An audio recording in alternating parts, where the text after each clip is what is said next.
All right, folks, we're back. Jason and Nigel are ready to rock in round 16. Once again, Will Anderson here, joined by Weibin. Weibin, we just saw our first game of the day between Nigel and Daryl, with Nigel drawing a lot of the goodies en route to a big win. But another game, another chance for somebody to take him down. And Jason, his opponent, has played him a few times as you looked up before the game. Yeah, unfortunately, his record is not that great. It's 1 win and 4 losses. I mean, 1 win to Jason and four losses to Nigel. He's lost 4 times to Nigel. So I think, well, he still has a good shot, I think. I mean, as with everyone, I would say for everybody at the start of the game. But we will see as it goes on, whether he's able to really I think the first rack is not too bad already. I mean, he'll be able to score some decent points with that rack. And the computer is suggesting Kibia, which is a nice 6-letter word. Not easy to spot, actually, I think. Yeah, agreed. So Akibia placing the K, which is by far Jason's highest scoring letter, right here, does have the blemish of putting some vowels next to bonus squares. If he doesn't see that, something like baked would be a consolation prize, but down goes the correct play of Akibia for Jason. Very nicely spotted, and again, very quickly, which you'd love to see from an opponent of Nigel. And yeah, 34 points and a correct play on the docket to start things off for Jason. So over to Nigel, who does not appear to have a bingo or anything like that to respond. He's going to have to play something semi-uninspiring. It looked like he was hoping to get a chance to play Omega to start the game. Instead, he may play Game to start the game, Weibin. Yeah, it's quite amazing. I think the thing about when somebody plays something like Akibia, you're just gonna be staring at all the vowels, staring at how to do overlaps, and you have such a rack that really makes you think about all the possible combinations, right? How to overlap and how to maximize the score, and then you see Nigel finding game in like less than 10 seconds and putting it down in less than a minute, and you're like, yeah, how does this guy do it? Like, how on earth is he finding the best play and committing it so quickly? I think that's something which I also like cannot understand, like how he does it so fast. It's more than a little mind-boggling for sure. Yeah, game again. Engine likes it, does a lot of nice things. It does feel like blocking some of the letters of Akibia, for particularly the E for 8-letter words, is often something nice. If you don't have a bingo yourself, sometimes it's good to block off the best letter on the board just to keep things tight while you get your own rack into a little bit better shape. Meanwhile, Jason, with the 7-letter word of ovicide on his rack, they're actually, and he clearly sees it. He's thinking, gosh, wouldn't it be amazing if I had a chance to play it? But the way the board is constructed, there is no way to play it with overlaps. It just does not fit anywhere. So he's going to have to improvise and play something else. He could play ovicide through this I, but that is not advisable because it places an O right here, which would be incredibly easy for Nigel to crush with any number of consonants. So that is not going to be what Jason does here. I would say in general, my own record against Jason is very poor. I think, Weibin, you said you looked it up, and it was 4 wins for me and 10 wins for Jason. So I guess technically speaking, I would rather play Nigel than Jason. Yeah. I mean, I have not watched Jason play that many games. Obviously, he plays in a different lexicon from the one that I usually play. But I have seen him in games before, and I think what I've seen is that he is quite, he knows, I mean, definitely word knowledge wise, very impressive. and I think strategically also he makes a lot of good calls, right? And I think that's really what makes him stand out. And you can see in this play he chooses Odik, which is really a very smart choice because it it avoids the problems of oversight that you just mentioned, and it also restricts the board, restricts the scoring potential, while also scoring quite a few points for Jason. Yeah, liking this play a lot. It doesn't really, there is no play that Jason can make that doesn't open something decent back to Nigel. There is now the ability to play 6-letter words off of the C. That seems reasonable. Looks like Nigel is getting set to play what is probably his best play of a weird spelling of curry right down from that C. But that only scores 27 points. That is not a terrible outcome for Jason to see that. What is a terrible outcome for Jason is drawing the rack that he has with multiple V's. And now he's got 3 E's. I guess it's probably going to be pretty quick. If Curry is to play for Nigel, Jason is going to play. Oh, he goes a totally different direction, though. Wow. Playing Yo instead. That's interesting. Much cagier play from Nigel rather than opening up the board with good floating tiles like the R, I, and E. Nigel keeps it closer, and wouldn't you know it, Weibin, the computer engine likes it a lot. Yeah, and well, I can really see the logic. I mean, the thing is that you're just trying to wait for your opponent to open up, open up for you, because if your opponent has a good play that, from the C, your opponent is gonna just play it and just take the points, right? So yeah, something like Yo playing the waiting game, I think that's a very smart choice. And the thing now about Jason is that he doesn't even have the tiles to play from the C, and yet he's kind of forced to play and open up somewhere else, and that gives Nigel a spot to play his bingo. So that's really a good spot to play his bingo even. Yeah. Just a brutal sequence, and it really does show maybe the merit of Nigel's play here. Instead of opening the board from the C, he plays much tighter in one of the few spots on the board left that allows you to score some points, putting the Y right there. Oftentimes, he knows that Jason basically won't even be able to play on the subsequent board without opening something back up. And Nigel, that is exactly what happens. 5, it hurts to make that play if you're Jason, but it's about as good as any other option. He could have maybe exchanged rather than put this on the board just because it opens up here. You now have 5s and 5er hooks, and Nigel is going to use at least one of those, whether it's his S hook. I guess it won't be the S hook because that would put the R here. No need to float that. But certainly 5er is very likely to get used here either by Ruiners or Insurer. So we'll see which of those two Nigel elects to go with. But yeah, that's the choice Nigel made there, working out to a T, forcing Jason to open and being ready to pounce. Yeah. I'm already thinking about the next play. I think that well, Nigel is just, he's probably going to play Ruiners, I think. But the question is, which of the spots is better? It's probably better to play. You think putting the first R down is better? It's very interesting. You're right. There are several choices worth talking about. Nigel looks like he's getting set to play Ruiners, but you could play that here too with the ERS at the end. So it's not clear to me which of those is better. They definitely have pros and cons.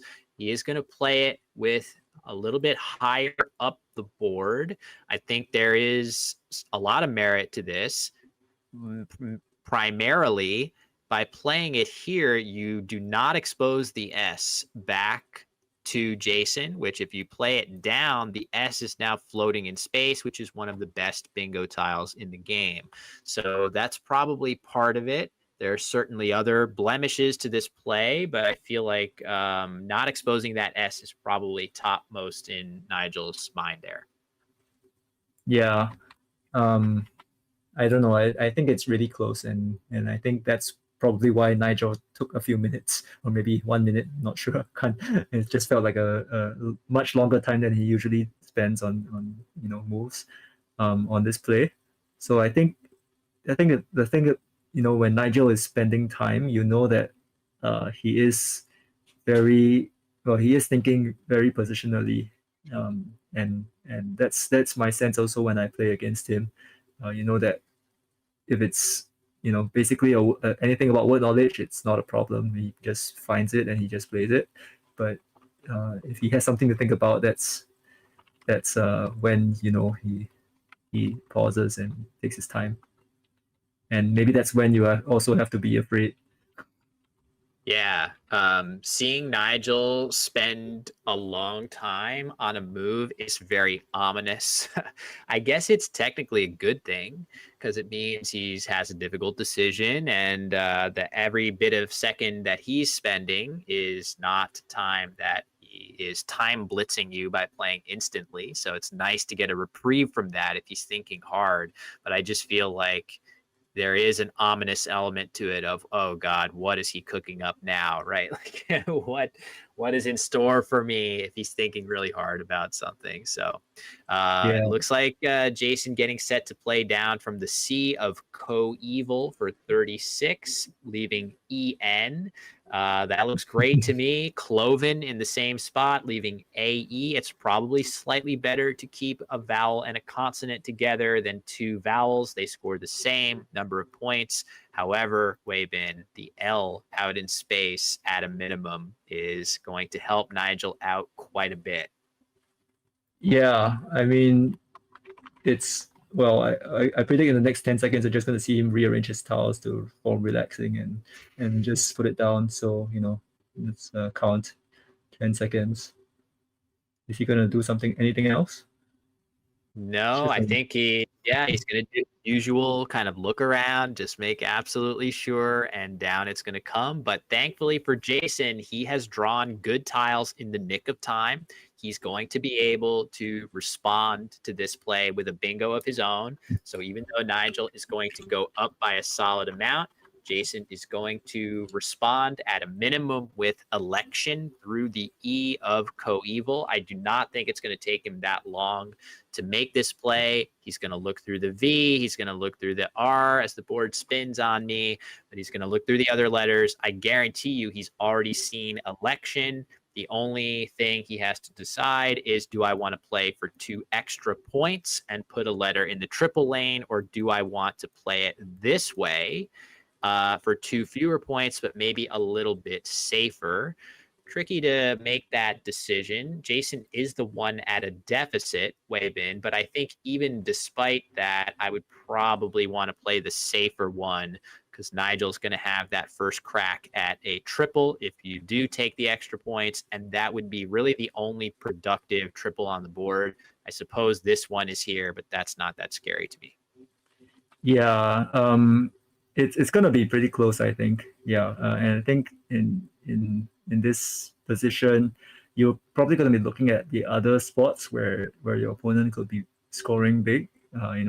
Place, and I think the other place that I see where your opponent might really be scoring quite a lot is also the triple letter score, reaching the double word score at the first R of Ruinous. So that's also a place where I would probably think that somebody can net quite a few points. But of course, if somebody plays there, there's also the chance that he will open up for even more scoring spots for his opponent. So it's gonna be, I guess it's really quite close. The two choices of whether to play election to the left or slightly to the right. Yeah, very interesting to think that if you play it here for 2 more points, maybe sometimes Nigel's best play is through this R anyway, and there's nothing that he can really do to the N. It turns out that Nigel wanted to play ditzier, probably through the E of Coeval, and that is blocked by, as Jason plays the more defensive version of election. So that is going to complicate matters slightly for Nigel, and it brings Jason much closer on the scoreboard. And we have both blanks still unseen in the game. It would be huge for Jason if he could pluck one of those out of the bag right now. And he gets an S, some other good letters. Oh, the duplicated. Oh, Ouch. man, things were looking so good, and they went south in a hurry there, Weibin. Ouch. Yeah, I mean, this is the kind of thing that you really don't want to see when you're picking up tiles. Like, I know some players that actually, they just open 6 of their letters and then they just put the last letter at the side and they just wait, just wait for like maybe their turn to start, and then they look at it and then they decide, oh, okay, this is what I got. Or some of it, some people are even like superstitious when it comes to that. That's why they do some of these things. But yeah, to get the Q at the end, if it were an R or something, then it would be so much better. But yeah, the Q is basically restricting all your options, and he's gonna try to get rid of that the next turn, I think. So Nigel is currently thinking about playing dirt right here, Weibin. A crazy play to even think of with the Z in hand, and you definitely have very simple plays with your Z for 30 points, but dirt is winning the sim amazingly. I'm trying to imagine like what exactly is in store for you when you hold the Z. What can you reasonably expect on your next turn? I'm really curious about that. Wow. And there it goes. This is a little bit more of the Nigel factor here. I'm just so curious. I don't necessarily see yet what is the future for the Z that is so good. Of course, if you draw a T, you can play Ritz, but that doesn't look particularly, if you draw that T, but Nigel's drawn some good stuff. That is so crazy. I just don't think I would ever have generated dirt as an option there. But not only did Nigel do it, the engine loves his choice again. Yeah, I'm struggling to explain it myself. I think he basically, the thing about him, he just spots the best play and just commits it. Yeah, I think so. I think a lot of players would even have trouble spotting this play, and and then after you spot the play, you're like, are you sure? Are you really sure this is the best play? Right? And I think somehow Nigel is able to commit, to find and say that this is definitely the play, and he just he just plays it. Well, I guess for me, I was thinking that maybe the as I mentioned just now, the triple letter to the double word score might be something that he was trying to aim for. Not sure. There could be other places as well. But I'm not seeing that many places for him to get a huge score to Z. But I think generally, I'm a Collins player, so what I see in Collins is that the Z really has huge potential for score nowadays, and keeping the Z is quite advantageous sometimes. But and he plays SPAZ. Good score for that. Yeah, so that word valid in the WoW dictionary that we're playing, and I agree with you, Weibin. It is definitely noticeable that Nigel keeps the Z in a lot of situations where other players might play it. So that is definitely on on his mind a lot of the time. And there is the first blank. So Nigel going up with the Z, drawing the blank, could be in line to play a bingo here. There seems like there should be something somewhere on the board for Nigel with those letters. I'm wondering if I don't think he has anything into the N of Ruiners. That would be his ideal place to play. Looks like he has Sudarium. Potentially getting set to play that through the U, which is a very impressive find on his part.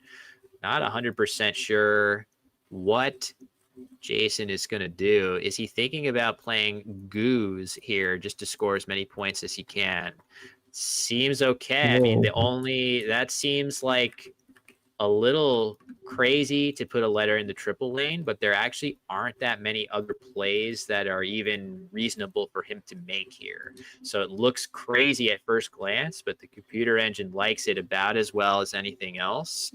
And the only question for Nigel is he going to slow down at all and look at this G, or is he going to correctly suss out nearly immediately, no, I don't have anything there, I just need to go ahead and play Sudarium? That would be so impressive, Weibin. Most players would spend some time looking at this G.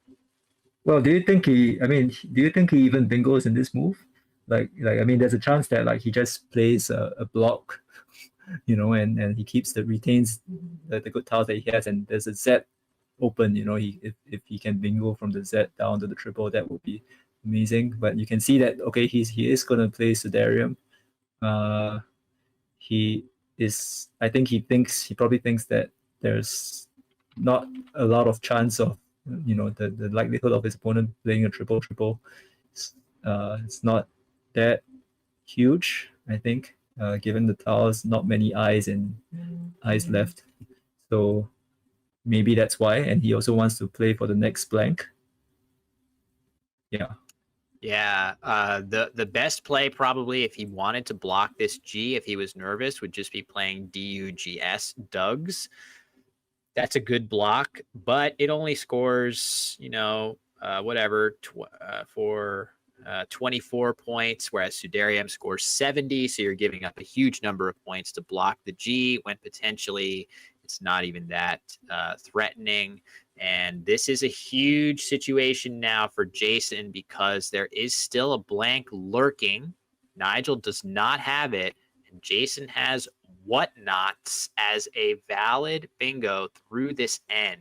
That is a tough one to know for sure, Weibin, because I feel like we much more often use the word whatnot as I guess you could say a singular. I don't think I've ever heard it used as a plural, like whatnots, but it is valid. And would be a huge word for Jason to come up with here. I'm worried he is not going to play it. No, I don't. Well, he doesn't have it on his rack at the moment. He has played Oat, which is out. Yeah, which I think is just as good as his other options, I guess. But it is a miss, unfortunately. Very difficult word to spot and be sure of. Yeah. I see the chat mentioning that they've heard whatnots used. I guess it's possible. Yeah. But you really need to be. I guess I think the first thing is that you really need to know that.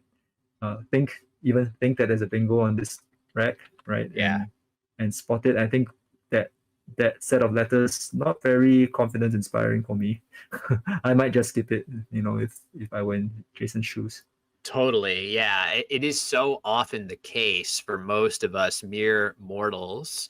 There are a lot of cases where if you would just tell me there's a bingo here, can you see it? I would see it immediately. But if you don't get that critical information, you don't even think to look because the tiles are just not good enough. And that is definitely what could have just happened there with Jason. Either that, or he could have seen whatnot and not known that it took an S, which would have been also very reasonable conclusion to make because it is kind of a weird word to put an S on. So a number of reasons that you could have seen that. Meanwhile, Nigel very quickly playing oldie through the D of Sudarium to continue to run his score up to almost an 100-point lead. That seemed to, again, be an approved play, just preventing Jason from making a play in that spot as well. I think the thing I really like about Nigel's play of oldie is that it puts an O in this spot, which isn't the best bingo tile, and even better, if there are no hooks that can go under here. Whereas if Jason had been able to play there, who knows, maybe he could put a good tile in this spot and create a way to hook going across. So Nigel getting a bunch of points. and preventing those outcomes from occurring makes total sense. And of course, he played the move very quickly, Weibin. Yeah, I think. Well, now I think Jason is in quite a tough position. He has to see, because the board is quickly shutting down. He is 100 points behind, and he has to, I think he has to really make sure that he opens up something that threatens the lead, right, and gives him a chance to catch up. And at the same time, his tiles are not really supportive of that. So I think it's going to be quite challenging for him to get back in this situation. And I think we see this so often in Nigel games. He just restricts the board. He just, when he's ahead, he just closes all the lines, makes it so difficult, makes it so hard to breathe. And you really have to be very conscious of that when you're playing against Nigel. Yeah, you can just look, right? Look at the areas of the board where you might normally play as we see Jason sort of resign himself to the play of which actually is well regarded by the engine, but it does feel like, to your point, Weibin, the space on the board is rapidly drying up. So YO here, if this was a word that could hook here, you would say, oh, I have a lane that I can place 7-letter words, but you actually don't. There is nothing that can go here. There is nothing that can go here. It's going to be extremely difficult to fit bingos anywhere else. It really boils down to this O and this Z, which is not a good situation to be in. You can see Jason has started and tetrads on his rack right now, but this is a perfect case of when the board is closed, you can have a very good rack just like this, great bingo rack with multiple 7-letter bingos available, and they just do not fit on the board. That is a great litmus test for how open or closed the board may be. You can see this one too closed for Jason to get that much needed bingo down right now. Yeah, I'm actually pretty curious what Nigel will do in this situation. Like, he has a lead, which, it's a decent lead, but it's not, anything that you would be very, very comfortable with.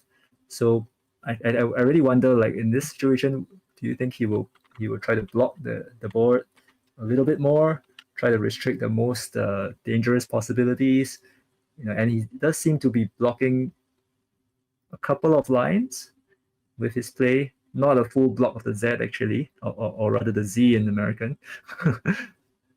Z is fine. Yeah, thank you for your consideration. We all are fine with Z as well. Yeah, that's an interesting play. It feels like Nigel is acknowledging for sure that the A and Z of Spaz are the major threats to him here. I would say I could have imagined him blocking the Z more emphatically. At this score, it does feel like a bingo down from the Z is the biggest threat to his ongoing lead in the game. And I don't necessarily think that his block here fully, like any bingo that's going to play off of the Z, is very, very likely to contain a vowel in this square. And almost all the time, that's still going to fit after Nigel's play. That being said, he has really conclusively blocked the A. And I would say the most common way that you're going to bingo through a Z is to play something ending in IZE, and that is very, very difficult, if not impossible, to actually fit that after Nigel's play of Ulan. So meanwhile, Nigel's drawn the second blank, and he's once again gotten both of those. And he's already way good enough to win a lot of games without any aid from the tile bag. But we have seen him draw pretty well on a bunch of games on stream so far. But hey, Jason had his chance here. He could have drawn that potentially had he played whatnots instead of out. He'd be drawing 4 more tiles into a bag that had the blank in it. So you have to think about that as well. Yeah, I guess if you're in Jason's shoes, you probably wouldn't know that you've missed the bingo, and I think, yeah, in this kind of situation, you're just trying to, make the best out of what you have. He can see that he just played the D and the S off, just trying to get as many points as he can. And I think probably what he's thinking of is, number one, I think to try to go for bingo, right? He's still trying to I get think bingo. he wants Yeah. Zaratite. He Zaratite, wants to set yeah, exactly. Zaratite. That's what he Exactly. wants. Yeah. Yeah, so he's trying to fish for that. And I think the second thing is also he wants to actually get something, actually score enough so that even if he doesn't get Zaratite, he gets something, let's say through the O, he can still, be reasonably close after a bingo. So there are also bingos that end with an O, I suppose, but I'm not too sure whether they're valid in, this lexicon. Yeah, there's But going to be some. I'm sure there's some. And if Jason, I mean, he's going for, as we're saying, and as chat is also pointing out, to his leave of ARTTE, had he drawn AI or some combination of A blank or I blank, he would be threatening a gigantic bingo here, which is exactly what he needs to do to overcome a deficit like this. He probably needs an 100-point bingo, so it makes total sense. But Nigel is aware of that. It is definitely possible, right? From Nigel's perspective, he could have that. So the play of tween is brilliant when you could imagine Nigel just playing EWE here, keeping a slightly better leave. That would not obstruct the Z the way this play does. So it makes total sense that at a slight cost to the value of Nigel's leave, he is elected to block that worst case scenario, and he should now be more or less home free with 2 tiles in the bag, holding the second blank. It's going to be very difficult for Jason here to come up with a realistic winning scenario. yeah, so that's an example of when you really choose the positionally better play, like tween, even though the leave of UI blank is nowhere as good as the keeping the N and the T together with the U and I. So I think really showing that positional awareness and also the awareness of the potential threat of Zaratite. Yeah, I mean, it's really what we expect from Nigel. Yeah, so I think completely. I think this game is seems like quite an academic one for Nigel. I mean, from my point of view, nothing that is extremely surprising. I guess YO is probably raises few eyebrows, but it's if you think about it a little bit more, I think it's quite clear why he played that. Yeah, maybe we'll see some other crazy setups as we move towards the end game. Yeah, this looks like PE set to the side. Jason may be grudgingly getting set to play this here and just hoping against hope that he manages to draw a bingo somewhere that Nigel fails to address. But again, as we've said a number of times now, the board is just so closed. And if you were to use 2 tiles here, you would be emptying the bag, giving Nigel complete information, which would allow him, unless you draw bingos in 2 spots, he's just going to block whatever you draw. But you might as well try. You have no reason not to try to, keep the faith and make a play that might have some chance. Who knows? Maybe Nigel will play a Spanish word or a French word, and then you can challenge it off and bingo to win the game. That would certainly qualify as a Scrabble history moment. Yeah, some in the chat are suggesting PE, hooking onto YAGE, which that's way more fun. Yeah. Nice. Yeah, that's way more fun. Of course, Nigel will block. It would not work in this situation actually, because Nigel, that opens up for a bingo, right? I mean, from Nigel's point of view. Yeah, Fibulae would go down for him there, which would be tough. And looks like Jason is going to basically say, all right, it's not going to work out for me here. I'm going to play retape. And this certainly does not win, but it makes a lot of sense that he would do this given the situation, I think. Is he going to be J-Star? Great point. Great call out. Instead, It is very touch. possible. Oh my God, we could easily see Oh no, that. there's So he has touch. He has touch, right? Or J is no good. And yeah, yeah, okay. he is. So Nigel now would normally play any number of plays elsewhere on the board, but now with this J, it does look like the only place to play it is through this O with something like Jot. So I do think we're going to see Nigel wring many points of spread out of this game, which is maybe that is an argument against retape. Weibin. You might want to keep a vowel going into the end game, but I didn't really see that coming. Yeah, my goodness, I said that there was gonna be likely gonna be an interesting end game, but I didn't expect this to happen. Well, he does have Fibulae arranged on his rack. I'm not sure what he's thinking about, but yeah, you can wait for him to drop a single tile, maybe. Yeah, I mean, is he going to play something like ifs right here just to keep his blank and all that other good stuff? What is he going to do? He is amazing in situations like this. Frankly, thanks to our newer computer engine from 14 Domino in the chat and others, Macondo would evaluate this correctly, but Nigel outperforms the prior top engine Quackle in situations like this, as I talked about in one of my videos. So I think it is clear that he can force Jason to eat the J and not be able to play the J. How he does it, I'm fascinated to see. Is he going to come up with something incredibly creative that our prior top computer engines just would not be able to see? Yeah. So the other question for me is, what's his time gonna go down to? Is he gonna solve this in like 30 seconds? I think he spent more than 30 seconds already, or is he gonna spend is he gonna spend like half his time on this end game? What do you think, Will? I couldn't say, but yeah, this is definitely the most computationally intensive thing that he does is figure out how to optimally stick somebody with a tile, because what you've got a lot to think about.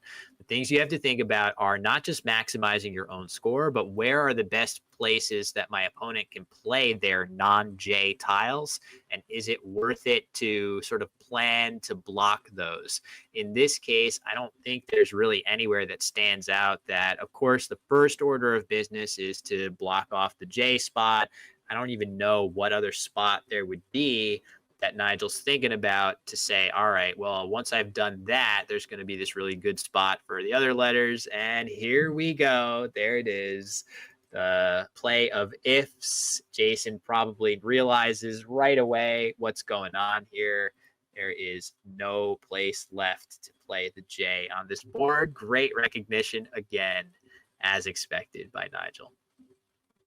Yeah, so the chat is saying that apparently playing BUS with a B as a blank seems to be the best play for some reason. Really? That's amazing. That's crazy if that's the case. Yeah, that's really cool. There must be something that you can do with your F that is very strong after that. Yeah, for Jason, I would be you can't play your J, so I guess I'd be thinking, what could Nigel do with the rest of his letters? Is there anything that I need to worry about? Excuse me, anything I need to worry about, for example, here that I want to drop a tile off that it prevents? I don't really know if there is such a play. Like, do you need to play your T here to block something good that Nigel might be able to play there? I don't really know. This is sort of beyond my ability to do while also commentating, but yeah, we'll see. What's Nigel gonna follow up with? That's my big question, Weibin. Yeah, I think the thing is also, if Jason plays off his letters too quickly, like the T and the N, he also loses the ability to block any potential setups or any and Nigel might even be able to slow play even further, like put one tile and then put another tile and get the same and get more points So he has to also think about that, of course, in an ideal scenario, right? If he really want to maximize every single point. Yeah, but I think in most scenarios, I mean most situations, any player in Jason's shoes would just be like, yeah, whatever. Just play like one tile and move on. Yep. So there you go. Jason playing his T there, recognizing his inability to play the J, and back to Nigel. Is it possible? I'm not sure if this is a troll from Matthew in the chat or real, that it's possible that making your blank a Z and playing zoos is part of the optimal endgame sequence here. That would be a first. I'm not sure I've seen that word be put on the board ever.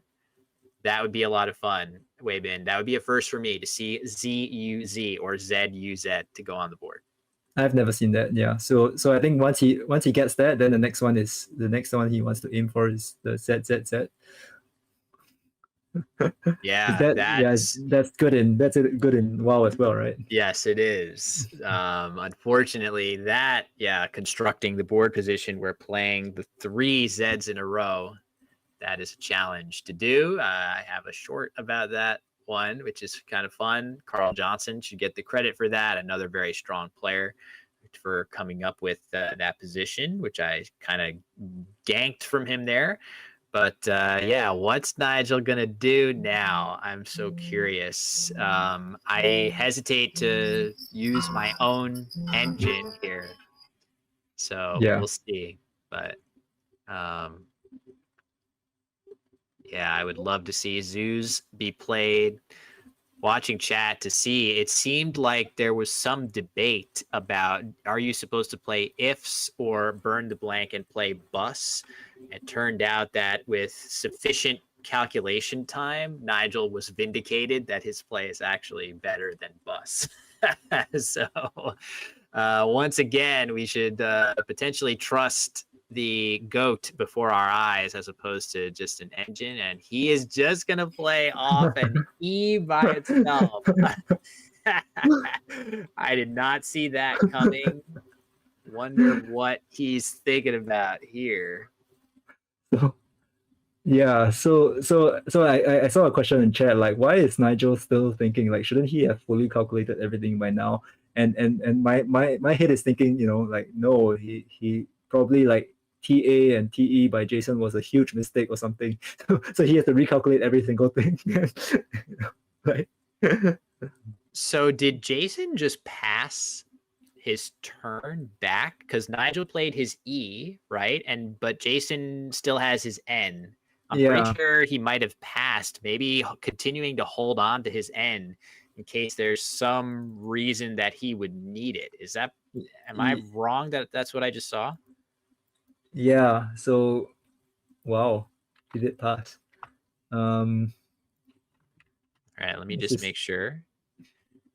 So Nigel now with the blank in hand. I think they might be verifying some scores. Oh, Nigel's time is running. Oh, okay. I thought I saw them exchanging some kind of comment, but I guess not. Nigel's thinking about it. Where is that blank gonna go? Seems like he's continuing to calculate. There we go. He plays his blank as an S here for Sodic, clearly. Seems like the best place to play it. I'm just trying to catch up here. So Sodic for 14. At some point, Jason's going to have to play his N, I would think.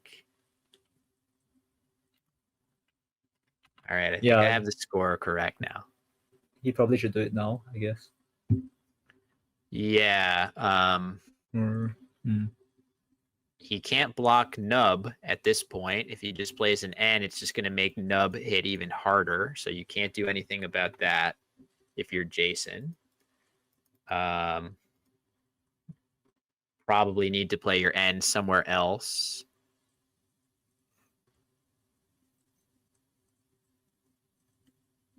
So yeah, okay. So nothing too crazy. We don't get to see ZUZ, presumably because there's no way that could have been involved in an optimal endgame when Nigel could play a real tile in the A that isn't the blank. Makes total sense. You want to use your blank somewhere else. But very slick endgame by Nigel, of course, to wring even more points away from Jason. And keep in mind, the whole point of this is by blocking the spot here where the J could play, Nigel is going to collect 16 extra points from this unplayed J. That's why he's doing all of this. And there we go. Correct positioning of the N by Jason. And Nigel is probably going to play his U first and then the B, Weibin, if I had to guess. Yeah. So I think the funny thing is that I mean Jason was probably also calculating, because if he plays, and the chat was talking about this, so if he plays the N off, then yeah. I see. Yes. then Nigel sets up the U and plays nub right the next turn. But if he doesn't play the N off, then Nigel just finishes with nub straight away. So and he has to compute the points for the N, right? So he has to compute the difference between the two options. That's probably what he was doing. Makes sense. Yeah, makes total sense. Tricky on both. I mean, can you imagine if the game hinged on that calculation? That would be pretty crazy. Of course, it does not. Nigel playing just his N. Jason passing now, finally, when he is absolutely forced to. And Nigel playing nub for 15. So by playing one tile and then the other, instead of just nub, after Jason plays his N to prevent the just plopping it down and blocking the B spot, Nigel gets 17 points instead of 15 by just playing nub right away. So, yeah, I guess they're just going through. Let me get the scores updated. I apologize. It's going to be Jason 360 and shocker of the century, Nigel Richards wins a Scrabble game, his 16th in a row, moving to 16-0 to start this tournament. We're really watching something pretty special here, Weibin. Yeah, we're watching a lot of different ways of winning, I guess, but this one is, well, I was saying it was pretty academic, right? And right until the end, and then we saw a J stick. So I think the thing is, if you're here and you want to watch and you want to learn how to play good Scrabble, well, I think you're at the right channel. You're the first thing, and I think the second thing is you're watching the right person. Yeah, really watching all the ways that you can win a Scrabble game. Well, the best way to learn it is to watch a Nigel game, in my view. Yeah, definitely agreed with that. There's so many different things. I think that's part of what gets me sometimes is there's so many different skills that go into being a good Scrabble player, but Nigel, he is the best at literally every single one except bluffing. And that's the scary thing, right? What if he decided he took an interest in that too? But fortunately, as I was talking about yesterday, I sort of termed that the quote unquote good Nigel and evil Nigel. Yeah, what if we had evil Nigel that liked to bluff too and wanted to be the best bluffer? That would be a bit of a handful for us to deal with. Yeah. I mean, the thing that I also like when I watch Nigel games is to really see how he switches between strategies, and he doesn't fixate on certain things or certain lines or certain ideas. I think he is very versatile. He's able to change his strategy based on whatever the scoreline is, whatever the position is looking like. That is really very impressive for me. So I think the thing about he doesn't really bluff. I guess that's true. But maybe at some point we will start to see deceptive kind of valid words. But deceptive plays. Maybe to make you think that he's keeping something, but actually he's not. Well, I think I've seen him do that sometimes, not yet on this stream, but maybe we'll see some more fireworks from him in the next game. Yeah, you never know. I think the couple things we have not yet seen from Nigel, and it's mostly because at least in my mind, hasn't really had a great opportunity to. But the only thing we haven't seen is him bust out a 9 or 10 letter word or longer just out of nowhere that very few others might find. Hasn't had any opportunities yet to do so. So that I think is the main, explanation for that one. And as you suggest, Weibin, he hasn't really had any. I mean, he's definitely had a couple of setup opportunities, but none that have had any element of deception, which he can do from time to time. He has a couple of those, sorts of games. And I'm not sure Nigel is vacating the top board. I'm not sure if we need to let him know that we are not He's letting him off that easy. Yeah, maybe he's just being polite. Right. I'm not sure. So let me just, I'm going to quickly just ask if we are even in need of taking a break or if the players are just going to roll through to the next game. Yeah, so we're now past the halfway point. We just passed it with that previous game. 16 rounds in the books. Nigel Richards has won each and every single one of those rounds, but we still have a bunch more to go. There are still 15 games left. And if it were a normal person, you could definitely imagine, you can start fast and then hit a run of bad luck at any time. That could happen to Nigel too. He's lost 3-4 games in a row before in his career. It can happen to anybody at any time. So we'll see if he's able to continue to do what in Scrabble is essentially the impossible,